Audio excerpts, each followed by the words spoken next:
예, 오늘 가정의 달 마지막 주일 믿음의 유산 물려주기라는 제목의 말씀 함께 나누려고 합니다. 어느 집 아이가 어느 날 못 보던 노트북 컴퓨터를 집에 가지고 온 거예요. 야, 이거 뭐냐? 아버지가 물어보니까 예, 아버지 이거 학교 친구 건데요. 그냥 집어왔어요. 그러는 거예요. 야, 이 녀석아 필요하면 아빠한테 얘기해야지. 그냥 집어오면 어떡해? 에이, 안 사주실 거면서. 야, 정말 필요한 거면 아빠가 회사에서 집어올 수도 있는데 그렇게 이야기를 했대요. 이거 참 그 아버지의 그 아들인데 부전자전이라는 말이 있습니다. 좋은 점에서는 괜찮은데 나쁜 것을 부모의 영향으로 따라가면 또 부모가 나쁜 것을 물려주면 안 되는 거죠. 그 사람은요 여러 상황이나 또 삶의 여건 때문에 운명이라는 생각을 많이 하는데 사실 사람은 운명의 노예가 아닙니다. 단지 내 마음의 노예일 뿐이다. 이렇게 이야기를 해요. 내 아버지가 그랬으니까 나도 마땅히 그래야 된다. 이렇게 생각하는 사람만큼 불행한 사람은 없습니다. 가정에서의 언어 폭력, 또 신체적인 폭력, 그리고 폭주로 말미암아 이 가정에서 아버지의 그런 이제 음주 때문에 벌어지는 여러 가지 아픈 상처들, 또 이런 것 때문에 우리 자녀들이 마음속에 깊은 상처를 갖고 자라다가 나는 절대로 그러지 않는다 그러는데 이 자녀들이 나중에 성장해 가지고는 그 엮이는 가정에서 자란 그런 모습 똑같이 되는 그런 영향도 많이 보게 돼요. 그래서 여러분, 내 부모 때 어려운 일이 있었어도 내 때에서 그것을 끊고 내 자녀들에게는 절대 그렇게 물려주지 않아야 되겠다라는 믿음의 선한 결단이 우리 모두에게 필요한 거죠. 내 부모에게서 또 혹은 내 자식들에게 물려줄 좋은 유산이 있다면 또 그거는 더 가정의 긍지로 여기고 우리 자녀들에게 좋은 유산, 신앙의 전통, 우리 부모 윗세대에서 했던 좋은 일들 이런 것들을 또 잘 물려줘야 되겠지요. 성경은 말씀합니다. 주 예수를 믿어라. 그리하면 너와 내 집이 구원을 얻으리라 말씀하고 있어요. 여러분 자녀들에게 귀한 신앙의 유산을 물려주시기 바랍니다.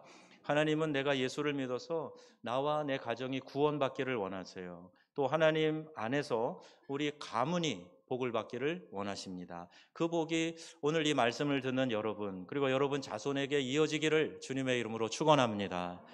유명한 사회학자 토니 캠블러라고 하는 분이요 이런 말을 했습니다. 모든 사람이 죽을 때 자기가 못다 이룬 업적 그걸 후회하면서 죽는 것이 아니라 내가 바르게 살지 못한 것 이것을 후회하며 죽는다. 그러니까 사회학자니까 이런저런 것들을 연구하면서 이런 공통점을 발견하게 됐다는 거예요. 죽음 앞에서 우리는 살아온 자신의 인생에 대해서 후회가 없어야 됩니다. 특별히 우리 믿음의 사람들은 하나님이 나에게 맡겨주신 소임을 내가 다 감당했다. 그리고 주님 앞에 기쁨으로 안기는 그런 시간이 바로 죽음의 시간이 될 겁니다. 오늘 우리 오프닝 예배 전에 영상 보셨는데 well dying이라는 표현이 나와요.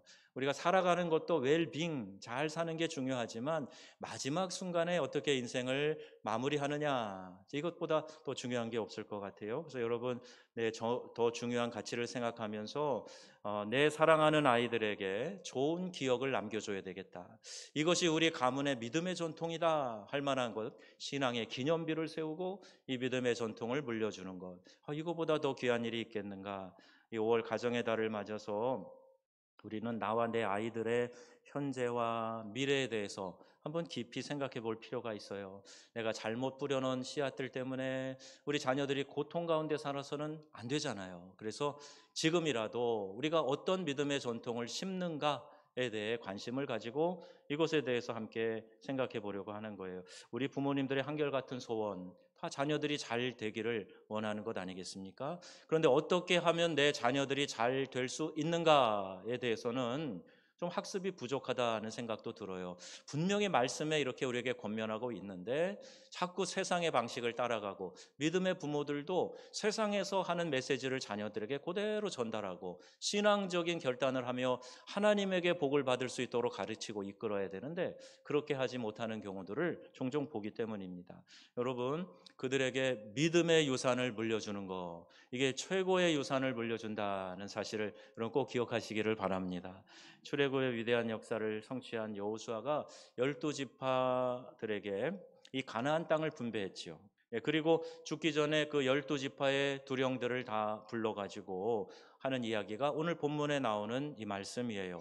24장 15절 말씀인데, 만일 여호와를 섬길 것이 너희에게 좋지 않게 보이거든 너희 열조가 강 저편에서 섬기던 신이든지 혹 너희 거하는 땅 아모리 사람의 신이든지 너희 섬길 자를 오늘 택하라. 다 같이 시작. 오직 나와 내 집은 여호와를 섬기겠노라. 아멘. 강 건너 저편이라는 얘기는 이집트에서 섬기던 신, 그리고 아모리 사람들의 신, 너네 눈에 좋게 보이면 그 신들 섬겨봐. 우상 숭배하라는 얘기잖아요. 근데 이 여호수아가 자신 있게 얘기하는 거예요. 너네들도 알잖아. 우상 헛된 거 알잖아. 여호와 하나님이 우리를 이곳까지 기적적으로 이끄신 거 너희가 알고 있지 않아. 그런데 과거에 우상 숭배하던 그 신앙, 우상 숭배의 전통, 그거 아직도 끊어내지 못하고 그럴 거면 차라리 그 신을 섬겨. 나와 내 집은 여호와만을 섬기겠노라. 이렇게 의지 있는 결단을 하고 있는 겁니다. 그 말에 많은 이스라엘 사람들이 감동을 받아요. 도전을 받아요. 그래서 그 말씀을 따라서 여호와 하나님을 섬기기로 작정하니까 오늘날 이스라엘 백성이 그때로부터 해서 하나님의 선민으로 이어져 가고 있는 것 아니겠습니까? 여호수아의 유언을 따라서 그들이 하나님을 섬겼기 때문이라는 거예요. 사랑하는 여러분, 오늘 여러분은 내 아들, 내 자녀들에게, 그리고 나를 아는 모든 사람들에게 여호수아처럼 이렇게 담대하게 말할 수 있습니까? 나와 내 집은 여호와만을 섬기겠노라. 이렇게 담대하게 믿음의 고백을 할 수 있어야 한다는 거예요. 그러면 여러분, 하나님을 어떻게 섬기는지 그 섬기는 모습을 또한 가르쳐 줘야 되겠죠. 여호와를 섬기겠노라 말은 호언장담하고 나서 구체적으로는 어떻게 섬기는지 보여주지 않으면 우리 다음 세대가 보고 따라갈 것이 없어요. 여러분, 이상하게요, 싸우고 다투는 교회는요, 그때 그 학생들이, 청년들이 우리 교회는 너무 싸워, 우리 교회는 싸워서 싫어 이랬는데 그들이 장년이 되면 비슷하게 하는 거예요. 그 교회 이 싸움의 영이 떠나지 않고 계속 어려움이 생기는 거를 주변에서도 보게 됩니다. 여러분, 교회는요, 하나님이 가르쳐 주시는 말씀에 따라서 신앙의 좋은 전통을 심어 가야 그것이 대대로 이어지며 하나님의 축복의 역사가 일어나는 줄로 믿습니다. 가정도 마찬가지예요. 가정도 그렇습니다. 그래서 부모 세대가 어떻게 믿음 생활을 잘 하는가, 하나님을 어떻게 잘 섬기는가, 이것을 삶으로 보여줘야 한다. 그런데 반대로 진실하지 못한 모순된 생활을 하면서 다른 사람들에게는 똑바로 믿어라 이렇게 말할 수 없는 거예요. 우리의 자녀들은 그걸 보고 있어요. 하나님도 물론 보고 계십니다.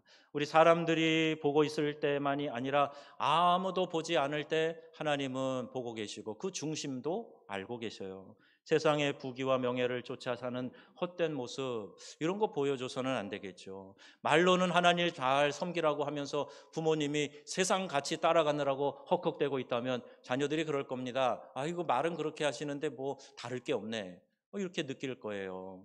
여러분, 마음과 뜻과 정성을 다해서 하나님 사랑하면 우리 아이들도 그렇게 하나님을 사랑하게 될 줄로 믿습니다. 출애굽기 20장 6절, 신명기 5장 10절에 이렇게 기록하고 있어요. 같이 읽어보겠습니다. 나를 사랑하고 내 계명을 지키는 자에게는 천대까지 은혜를 베푸느니라. 아멘. 여러분, 이 말씀 믿으십니까? 하나님 사랑하고 하나님의 계명을 잘 지키는 자들에게는 끝없이 하나님께서, 대대로 하나님께서 복을 내려주신다. 여러분, 우리가 이 말씀을 믿으면 자식들을 위해서 먼저 해야 될 게 뭔가 여러분 금방 생각나실 거예요. 내 자식들에게 하나님 사랑하고 하나님 말씀을 지켜 행하는 것을 가르쳐야 되겠다. 그러면 자손 대대로, 가문 대대로 하나님이 복 주신다고 약속하셨는데 이거보다 더 확실한 게 어디에 있겠습니까? 얼마의 통장 지어주는 것보다, 어떤 집 남겨주는 것보다 하나님 앞에서 복받는 이 일을 자손들에게 주어준다. 여러분, 이건 행복의 마스터키 아니겠어요? 축복의 마스터키를 자손들에게 주어진다. 그게 바로 하나님 사랑하고 하나님 계명을 잘 지켜나가는 거다. 이렇게 말씀하고 있어요. 여러분, 진심으로 하나님을 사랑하시기를 바랍니다. 그리고 그 계명을 여러분 최선을 다해 지켜나가시기를 바라요. 그러면 그걸 지켜보는 우리의 자녀들도 그 영향을 받아서 하나님 사랑하고 주의 말씀 지키는 일을 목숨처럼 여기면서 그렇게 살고 하나님 은혜를 그들의 삶 가운데 끊임없이 누리게 될 것입니다. 그래서 자자손손 하나님의 풍성한 복을 받아 누리시는 우리의 믿음의 가문들이 다 되시기를 주님의 이름으로 축복합니다. 열왕기상 11장 1절 보면요, 이런 얘기가 나오고 있어요. 솔로몬 왕이 바로의 딸 외에 이방의 많은 여인들을 사랑하였으니, 곧 모압, 암몬, 애굽, 시돈, 그리고 헷 여인들을 사랑했다는 거예요. 이방 민족의 그 나라 사람들을 아내로 맞아들여요. 이방 여자들을 좋아해서 아내로 맞아들였다. 그 신명기 17장에 보면요, 율법에 분명히 말씀해요. 모세의 설교를 통해서도 아내를 많이 두어서 그 마음이 미혹되지 말라, 이렇게 말씀하고 있어요. 그래서 솔로몬은 후궁이 700, 그리고 첩이 300명이나 되었다고 기록합니다. 여러분, 이들이 왕의 마음을 돌이켜 하나님을 떠나게 했다는 사실, 이게 문제인 거예요. 남자는 동서고금 막론하고 여자의 말을 잘 듣게 되어 있어요. 그런데 옆에서 계속 이야기를 하니까, 그래? 그럼 나도 한번 가볼까? 이방 신전에 출입하게 되고, 그리고 그 신앙에서 분명하게 단호하게 여호와 하나님은 우상을 섬기지 마라, 이방 신에게 가서 경배하지 마라 말씀하시는데도 불구하고 솔로몬 왕이 왕 되었으니까 이제 무서운 게 없는 거예요. 그리고 하나님의 말씀 앞에서도 경솔히 행하고 방자히 행하고, 그래서 이방 신앙을 받아들이고 백성들에게도 그런 영향을 끼치게 되었던 겁니다. 그게 그의 마지막에 인생을 비극적으로 만드는 거예요. 그의 아들 르호보암, 여러분, 아버지의 모습을 보고 자란 르호보암이 어땠을까요? 그 이방신을 그래도 뭐 슬쩍슬쩍 이렇게 곁눈질하고 섬기고, 또 많은 그 왕비 후궁들이 첩들이 다 이렇게 이방 여인들이라서 이방 사람들의 신들을 섬기는 그런 모습을 보고 자란 아들 르호보암, 그는요, 아버지의 그 부패한 모습의 영향을 그대로 받습니다. 더 악한 왕으로 성경에 기록되어 있고, 그의 재임 기간 5년이 채 되지 못해서 이 애굽의 왕 시삭의 침공을 받아서 그 많은 금은 보화를 다 빼앗겨 버리고 맙니다. 그리고 무엇보다도 나라가 북왕조 이스라엘 그리고 남유다로 남북이 갈라져 버리는 그런 비극을 맞게 돼요. 여러분, 반대로요, 아브라함, 믿음의 조상이라고 하는 아브라함 어땠습니까? 100세의 아들을 얻어요. 25년 기다렸다가 적자를 얻게 됐는데, 아니 하나님께서 무심하시지, 그렇게 얻은 아들을 제물로 바치라는 거예요. 아브라함은 이해가 안 됐을 겁니다. 언제는 하늘의 별처럼 바다의 모래처럼 자손이 많아지게 해주겠다고 약속까지 하시더니 오래 기다려서 얻은 내 아들을 제물로 바치면 하나님 어떻게 해요? 여기 아마 여러 가지 이유로 핑계하거나 도망하고 싶은 그런 마음이 왜 없었겠습니까? 그런데요, 그런 주저하는 모습은 하나도 성경에 나오지 않아요. 아브라함은 그 말씀에 그대로 즉각적으로 순종을 합니다. 창세기 22장 3절 말씀 한번 보시면 성경은 당시 상황을 이렇게 증언하고 있어요. 같이 읽겠습니다. 아브라함이 아침에 일찍 일어나 나귀의 안장을 지우고 사한과 그 아들 이삭을 데리고 번제에 쓸 나무를 쪼개어 가지고 떠나 하나님이 자기에게 지시하는 곳으로 가더니, 아멘. 일찍 일어난 거예요. 그 지체하지 않고 여행 장비를 다 챙깁니다. 또 번제에 쓸 나무까지 쪼개 가지고 나무까지 챙겨요. 그렇게 해가지고 하나님께서 지시하시는 곳으로 나가는데, 여러분, 도착하자마자 또 아브라함이 뭘 하죠? 단을 쌓아요. 이게 재물을 올려놓을 수 있도록 돌로 견고하게 단을 쌓으려면, 여러분, 이 작업을 혼자 했을까요? 이 이삭을 데리고 가면서 그 당시에 이제 막 청년기에 접어드는 청소년 이삭이에요. 힘이 왕성한 그런 아들이에요. 그 아들과 아버지가 같이 단을 쌓아 올렸을 겁니다. 나무도 포개서 가져갔어요. 그리고 이제 제사 드릴 수 있도록 모든 여행 장구까지 챙겨가지고 그런 제사에 필요한 것들을 다 가지고 갔어요. 이젠 제단까지 같이 쌌습니다. 여러분, 아들을 잡아서 제물로 드려야 되는, 이삭은 그 자리가 이삭은 그 자리가 자기가 죽어야 하는 자리고, 아브라함은 그 자리가 아들을 죽여야 하는 그런 자리였어요. 그럼에도 불구하고 둘이 열심히 일을 할 때 아버지 아브라함의 마음이 어땠을까요? 뭐 생각해 보세요. 잠시 후 너 여기 올라간다. 하하하. 그랬을까요? 마음이 무너졌겠죠.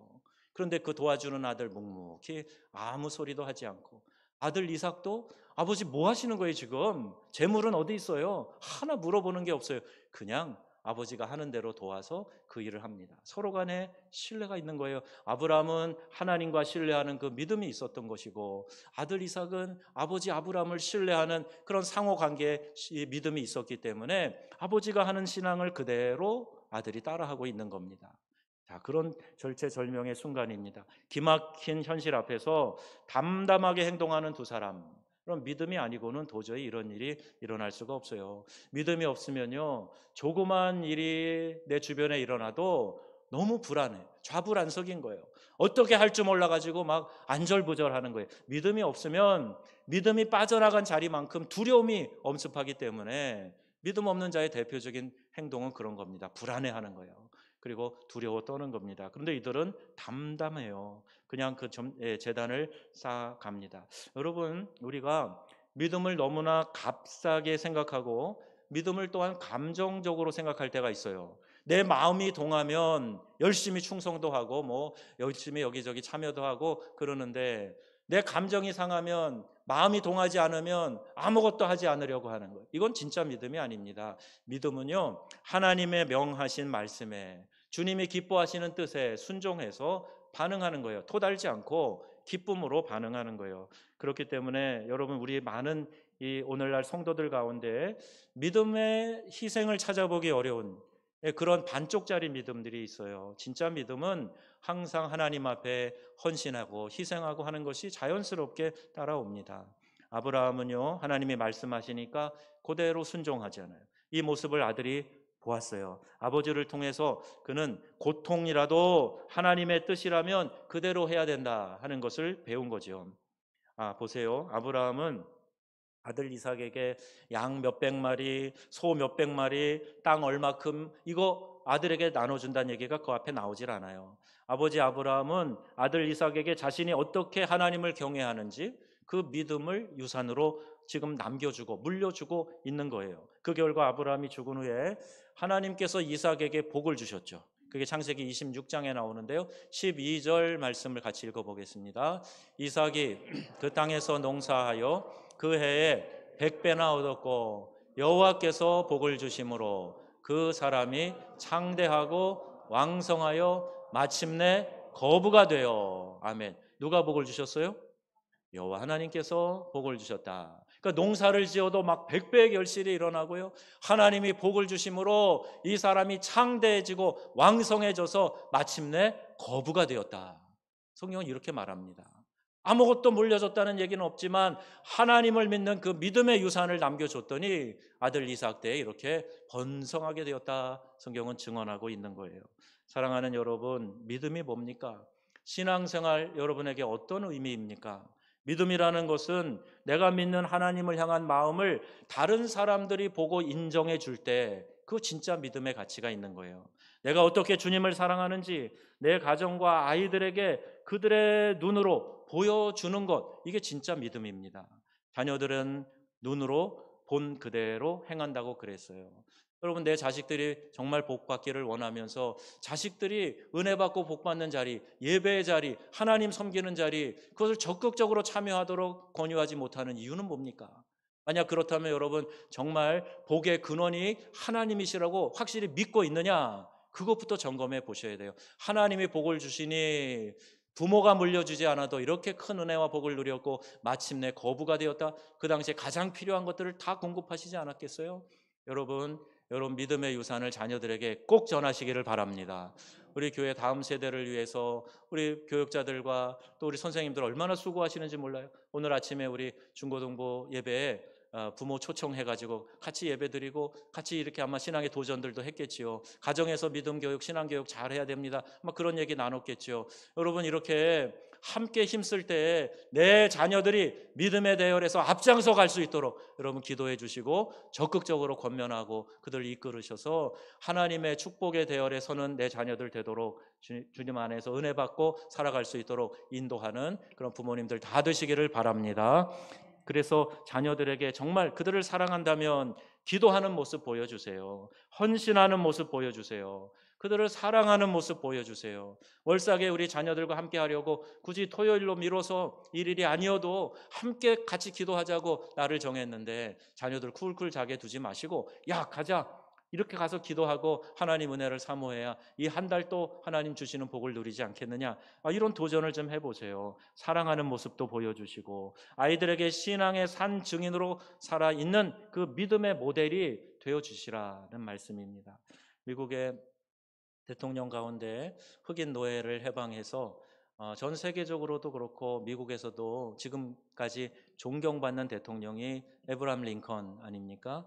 그의 어머니 낸시 행크스 어머니가 죽기 전에 아들의 손을 잡고 유언을 남긴 것이 이런 얘기를 해요. 사랑하는 아들아, 이 성경책은 내 부모님으로부터 물려받은 것인데 내가 여러 번 읽어서 많이 낡았지만 우리 집안의 값진 보물이란다. 나는 너에게 100에이커의 땅을 물려주는 것보다 이 한 권의 성경책을 물려주는 것을 진심으로 기쁘게 생각한다. 아들아, 너는 성경을 부지런히 읽고 성경 말씀대로 하나님 사랑하고 이웃 사랑하는 사람이 되어다오. 이것이 나의 마지막 부탁이다. 약속할 수 있겠니? 이게 이제 마지막 엄마가 아들 링컨에게 남겨준 말이래요. 링컨이 성년이 되었을 때 친구에게 다음과 같이 어머니를 추억했다고 합니다. 내가 아직 어려서 글을 읽지 못할 때부터 어머니는 날마다 나에게 성경을 읽어주셨고 나를 위해 기도하는 것을 쉬지 않으셨다네. 통나무집에서 읽어주시던 성경 말씀과 기도 소리가 지금도 내 마음을 울리고 있네. 나의 오늘, 나의 희망, 나의 모든 것은 천사와 같은 나의 어머니에게서 물려받은 것이라네. 이렇게 자기의 중심을 친구에게 가까운 사람에게 소개하고 있는 거예요. 링컨이 위대한 신앙인이 될 수 있었던 것은 어머니에게 물려받은 위대한 신앙의 유산이 있었기 때문입니다. 이와 반대로 부모의 비뚤어진 식견으로 인해서 내 아이를 모난 아이로 만들어서는 안 됩니다.